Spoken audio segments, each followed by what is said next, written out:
Magandang araw mga kapolitika at welcome back dito sa ating YouTube channel.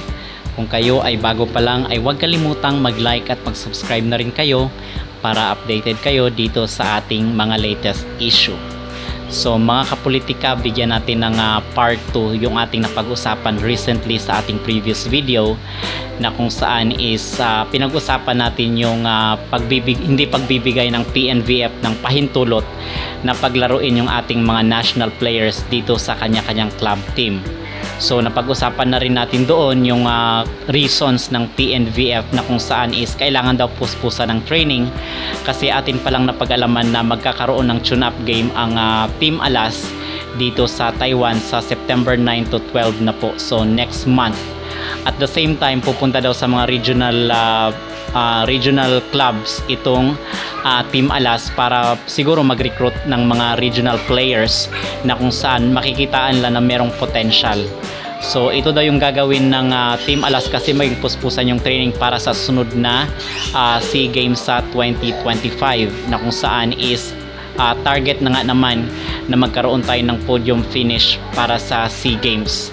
Now ngayon mga kapolitika, nagbabasa-basa tayo ng mga comment at nakita natin itong comment ng dito ng isang netizen sa ating previous video na kung saan is nananawagan na i-boycott daw itong PVL. So ibig sabihin wag nang tangkilikin para maramdaman nila yung panawagan ng mga tao na dapat nang i-release mula sa national team itong mga national players para paglaruin dito sa PVL Open Conference kasi ito naman yung naging promise ni Ricky Palo noong before pa pumunta sa CV League itong mga national players, but all of a sudden is nag-iba na nga yung ihip ng hangin at nag-iba na rin yung desisyon ng ating PNVF head.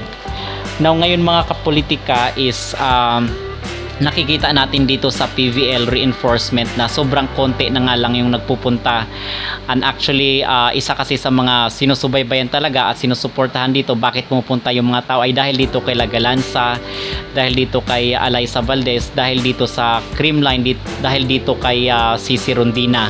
But ngayon nawala sila is talagang ramdam yung paging tamlay dito sa naganap na PVL reinforcement. Okay, kasi sa sinasabi natin na itong volleyball is hindi lang ito entertainment, it is also a business. Okay, so negosyo yan, ibig sabihin meron silang mga binabayaran ng mga utilities at the same time itong mga coaches at ito mismong sa loob ng court kasi saan ba sila kumukuha aside dito sa kanilang mga sponsors, dito rin sila kumukuha mga kapolitika sa mga bumibili ng tickets. So ito yung sinasabi ng mga nag-comment dito sa ating previous vlog na kung saan is wag na daw bumili ng ticket para maboycott at maramdaman itong condescending voices ngayon ng masa kasi itong mga supporters ng Creamline at the same time itong mga supporters ng Chocomocho ay millions yan. Okay, so kung sila is magkakaisa para wag nang suportahan, wag na manood dito sa PVL, talagang mapipilitan na i-release itong mga players ng national team.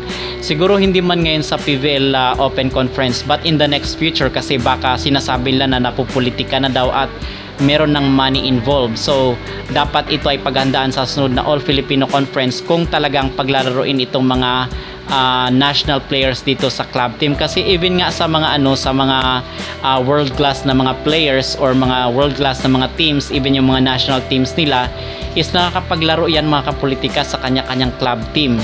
Okay, kasi sila nga yung nag-aalaga ng mga careers ng kanilang mga players. So dito ka lang talaga sa Pilipinas na nagkaroon ng conflict itong schedule ng PVL at dito sa sa CV League, or sadya nga bang sinadya ito para mapilayan some of their teams. Actually ito yung mga usap-usapan nga sa social media. Okay, at pag-usapan na rin natin mga kapolitika itong si Debrito.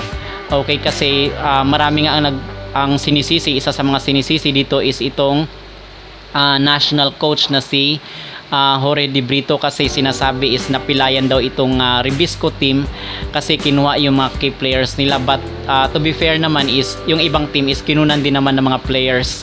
Okay, so kumbaga patas lang yung naging decision niya, but sa tingin ko naman is meron namang say itong si De Brito na pwede niya namang sabihin dito sa PNVF na pwede nang gamitin itong mga national players at ibabalik na sila sa kanya-kanyang club team.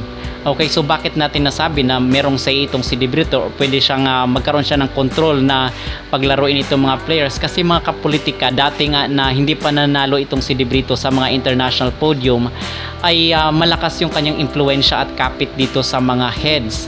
So how much more ngayon na nakakapag-podium na siya this year, naka 3 podiums na itong si De Brito. So sa tingin natin is merong masasabi itong si De Brito na pwede siyang mag-decide kasi ang sinasabi nila is kailangan daw puspusan yung training, and the fact na 3 weeks na lang naman itong PVL Open Conference ay sana pinaglaro na lang. Okay, so hindi naman siguro yan 24/7 mag-training itong mga Team Alas.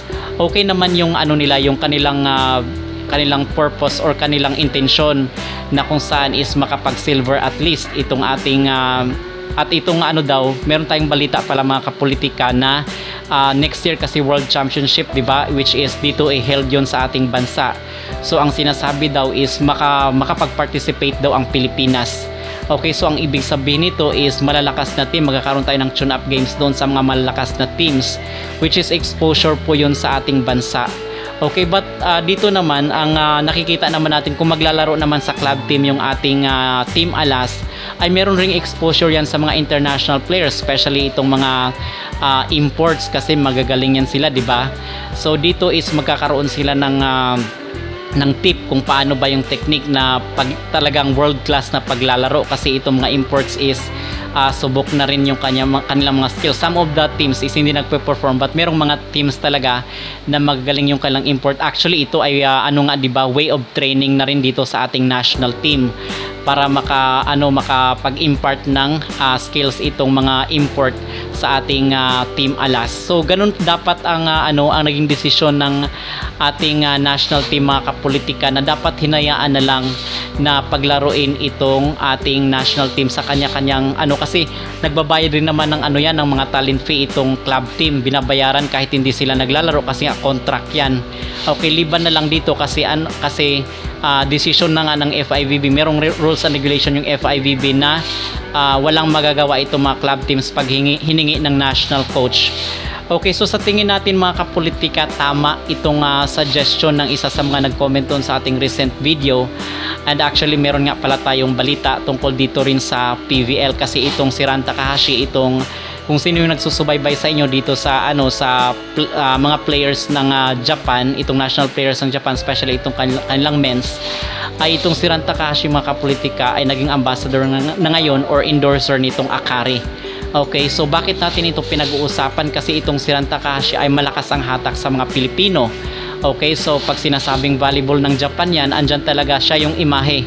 Dito sila Ishikawa, sila Nishida at itong si Ran Takahashi, sila yung image ng volleyball sa Japan. So may possibility kasi ang Akari ngayon is nasa top sila, di ba? Wala pa silang talo.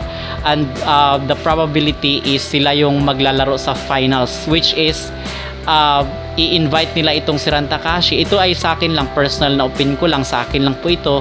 Baka i-invite nila para makahatak ng mga supporters at bibili ng ticket para dito sa kasi ang sadya ng mga tao dyan is itong si Ran Takahashi nga na ambassador ng Akari ngayon or endorser ng Akari. So may catch po yan, bakit sila ang naging endorser, kasi nga malaki yung hatak nila sa mga Filipino supporters ng volleyball.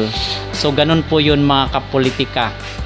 So yung dito ang pinag-usapan natin na itong pag-boycott umano ng PVL ay talagang effective ito para kumbaga in the future, hindi man ngayon sa PVL Open Conference kasi may mga import naman, in the next future mga kapolitika na all Filipino conference na lang, kung gagawin nila ito ay tamang-tama itong suggestion ng nag-comment sa atin na i-boycott para maramdaman nila yung boses, kasi dito is nagvo-voice out tayo kung ano yung pulso ng mga tao, ano yung mga gusto nila na mangyari dito sa PVL.